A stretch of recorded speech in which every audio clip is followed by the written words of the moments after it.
নমস্কাৰ এটি নতুন ভিডিঅলৈ আপোনালোক সকলোকে স্বাগতম জনাইছো আজিৰ ভিডিঅটোত আমি পৰীক্ষাসমূহত আহি থকা ৰিজনিংৰ কেইটামান প্ৰশ্ন আলোচনা কৰিবলৈ আগবাঢ়িছো আজিৰ প্ৰথম প্ৰশ্নটো হৈছে 14:8 হলে 18 কিমান হ'ব এনেকুৱা ধৰণৰ প্ৰশ্নসমূহত আমি বাৰে বাৰে প্ৰেক্টিছ কৰি কিছুমান নতুন কৌশল অৱলম্বন কৰিব লগা হয় এই প্ৰশ্নটোত আমি প্ৰথমতে 14 টো কেনেকৈ 8 হ'ব পাৰে হেয়া কৰিবলৈ চেষ্টা কৰিম 14 ইয়াৰ পৰা যদি 6 মাইনাস কৰো তেনেহলে তাৰ এনসাৰ ওলাব 8 ঠিক একেটা ধৰণে যদি আমি 18 ৰ পৰা 6 মাইনাস কৰি চাওঁ তেনেহলে তাৰ এনসাৰ ওলাব 12 এতিয়া আমি অপচনত বিচাৰিব লাগে যে ইয়াত 12 কৰবাত আছে নে নাই মানে আমাৰ এই যেটো প্ৰথম পদ্ধতি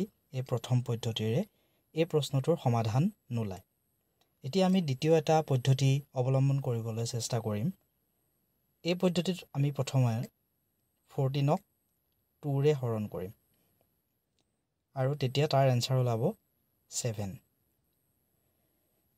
7 ৰ লগত যদি আমি 1 প্লাস কৰো তেনেহলে তাৰ এনসাৰ ওলাবগে 8 মানে আমি কি কৰিবলৈ চেষ্টা কৰিছো 14 ৰ পৰা কেনেকৈ 8 উলিয়াব পাৰি আমাৰ মূল লক্ষ্য হ'ব লাগে হেতু এতিয়া যেহেতু এনেকৈ 8 উলালে তাৰ পিছত আমি 18 টুকু 2 ৰে হৰণ কৰিম 18 ক 2 ৰে হৰণ কৰিলো তাৰ উত্তৰ পালো 9 আৰু 9 ৰ লগত 1 যোগ কৰিম তেতিয়া আমি পাম 10 আমাৰ যেটো এই 10 টো অপচনত আছে নে আমাৰ এই অপচনত নাই বি অপচনত আছে আৰু এনেকৈ যদি আমি মিলাই চাওঁ এই আমাৰ প্ৰথম প্ৰশ্নটোৰ উত্তৰ হ'ব 10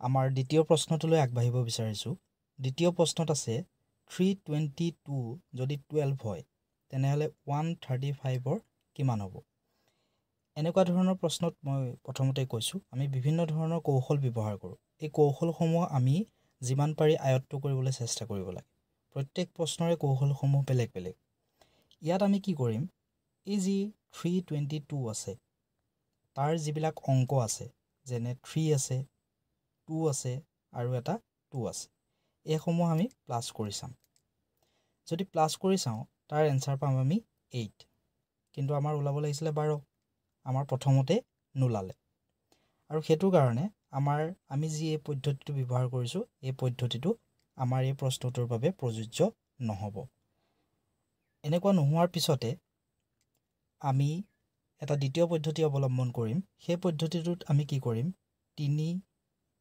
2 2 এই অংককেইটাক আমি পূৰণ কৰি চাম যদি পূৰণ কৰো তেতিয়া দেখা পাম 3 * 2 = 6 আৰু 6 ৰ লগত যদি 2 পূৰণ কৰো 3 * 2 6 ওলালে আৰু 6 ৰ লগত যদি 2 পূৰণ কৰো তেনেহলে তাৰ এনসাৰ ওলাব 12 মানে আমাৰ এই 12 টো ওলাইছে ঠিক একেটা ধৰণে আমি 135 এই যেটো অংক আছে এই অংকটোকো তেনেকুৱা ধৰণে কৰি চাম 1 * 3 * 5 এনেকৈ যদি কৰি চাওঁ এটা পূৰণ কৰিলে 1 3 * 3 3 ৰ লগত 5 পূৰণ যদি আমি কৰো তেনেহলে কিমান পাম 15 পাম আৰু আমাৰ যেটো সি অপচন আছে সি অপচনত 15 আছে তেনেহলে আমাৰ এই পদ্ধতিটো শুদ্ধ হৈছে আৰু এনেকৈ এই প্ৰশ্নটোৰ উত্তৰ উলিয়াব পাৰিম আমি 3 নং প্ৰশ্নটোলৈ আগবাঢ়িছো ইয়াত আছে 34:40 হলে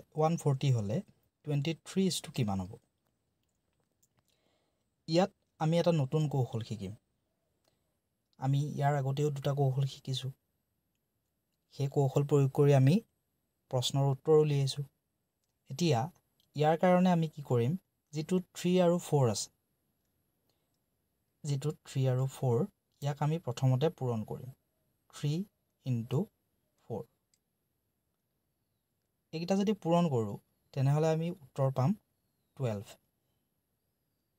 এই 12 ক যদি আমি স্কয়াৰ কৰো 12 স্কয়াৰ মানে 12 * 12 তেনেহলে তাৰ উত্তৰ পাম আমি 144 এই 144 ৰ পৰা যদি আমি -4 কৰো তেনেহলে আমি কিমান পাম 140 মানে আমি এবাৰো চেষ্টা কৰিছোঁ যেনে তেনে এই আমাৰ 142 উলিয়াবৰ বাবে।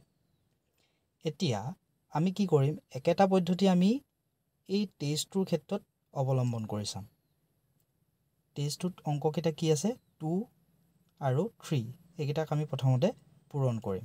পূৰণ কৰিলে পাম আমি 6। 6ক যদি আমি স্কোৱাৰ কৰোঁ তেনেহ'লে পাম আমি 36। এতিয়া 36ৰ পৰা যদি 4 মাইনাছ কৰোঁ তেনেহ'লে আমি ইয়াৰ উত্তৰ পাম 32। আৰু আমাৰ ডি অপশ্যনটোত 32 আছে। এই কৌশলটো অৱলম্বন কৰি আমি এনেকুৱা ধৰণৰ প্ৰশ্নসমূহ সমাধান কৰিব পাৰিম। আমাৰ যদি এই ভিডিঅ'টো ভাল লাগিছে তেনেহ'লে চেনেলটো ছাবস্ক্ৰাইব কৰি দিব আৰু এনেকুৱা ভিডিঅ'সমূহ আপোনালোকৰ বন্ধুবৰ্গৰ লগত শ্বেয়াৰ কৰি দিব। ভিডিঅ'টোৰ তলত লাইক কৰিব, কমেণ্ট কৰিব, তেতিয়া আমি উৎসাহিত হ'ম নতুন ভিডিঅ' বনাবৰ বাবে। এতিয়া আমি 4 নং প্ৰশ্নটোলৈ আগবাঢ়িছোঁ। 4 নং প্ৰশ্নটোত আছে, যদি 49:343 হয় তেনেহ'লে 64 কিমান হ'ব? এতিয়া আমি 49ক কিবা প্ৰকাৰে 343 কৰিব বিচাৰিম। এই অংকটো কৰিবৰ কাৰণে আমি এটা নতুন পদ্ধতি অৱলম্বন কৰিম। সেই পদ্ধতিটো আপোনালোকে জনাটো খুবেই দৰকাৰী। প্ৰথমতে আমি কি কৰিম, 49ৰ বৰ্গমূল উলিয়াম। 49ৰ যদি বৰ্গমূল উলিয়াওঁ তেনেহ'লে আমি পাম 7। মানে 7ক যদি স্কোৱাৰ কৰে তেনেহ'লে 49। এতিয়া বৰ্গমূল উলিয়াব আপোনালোকে নিশ্চয় জানে, অকণমান শিকিও ল'ব। বৰ্গমূল উলিওৱাটো খুবেই প্ৰয়োজনীয়, পৰীক্ষাবিলাকত প্ৰশ্ন আহে এনেকুৱা ধৰণৰ। এতিয়া একেটা ধৰণে 64ক বৰ্গমূল কৰিম। 64ৰ বৰ্গমূল কিমান হ'ব? 8। মানে 8 স্কোৱাৰ কৰিলে 64 পাম। এতিয়া আমি কি কৰিম, এই 7টোক কিউব কৰিম। যদি 7 কিউব কৰোঁ তেনেহ'লে তাৰ এনচাৰ আমি কিমান পাম? 343। আপোনালোকে কৰি চাব, 7 তিনিটা পূৰণ মানে। আৰু একেটা ধৰণে যদি 8ক কিউব কৰোঁ তেনেহ'লে তাৰ এনচাৰ আমি কিমান পাম? 512। আৰু আমাৰ অপশ্যন বিটোত 512 আছে। গতিকে সেইটোৱে হ'ব আমাৰ উত্তৰটো। আমি 5 নম্বৰ প্ৰশ্নটোলৈ আহিছোঁ আৰু এই প্ৰশ্নটোতো আমি এটা নতুন কৌশল শিকিবলৈ চেষ্টা কৰিম। ইয়াত আছে 3532:21 হ'লে 8321 কিমান? পৰীক্ষাত প্ৰশ্নবিলাক এনেকুৱা ধৰণে আহিব। এতিয়া ইয়াৰ কাৰণে আমাৰ পদ্ধতিটো এনেকুৱা ধৰণৰ। আমি প্ৰথমেই যিটো 3532 আছে তাৰ প্ৰথম অংকটো আৰু শেষৰ অংকটো 3 আৰু 2 এইকেইটা পূৰণ কৰিম। এনচাৰ পালোঁ 6। তাৰপিছত যিকেইটা মাজৰ অংক আছে 5 আৰু 3 এইকেইটা পূৰণ কৰিম 15। এতিয়া যদি এইকেইটা আমি যোগ কৰোঁ তেনেহ'লে কিমান পাম? 21। আমাৰ লক্ষ্য কি আছিল? যেনে তেনে 21 উলিওৱা। এতিয়া যদি আমি একেটা পদ্ধতি 8321 ইয়াৰ ক্ষেত্ৰত যদি আমি ব্যৱহাৰ কৰোঁ, প্ৰথমতে আমি 8 আৰু 1 এইকেইটা পূৰণ কৰিলোঁ। 8 × 1 = 8।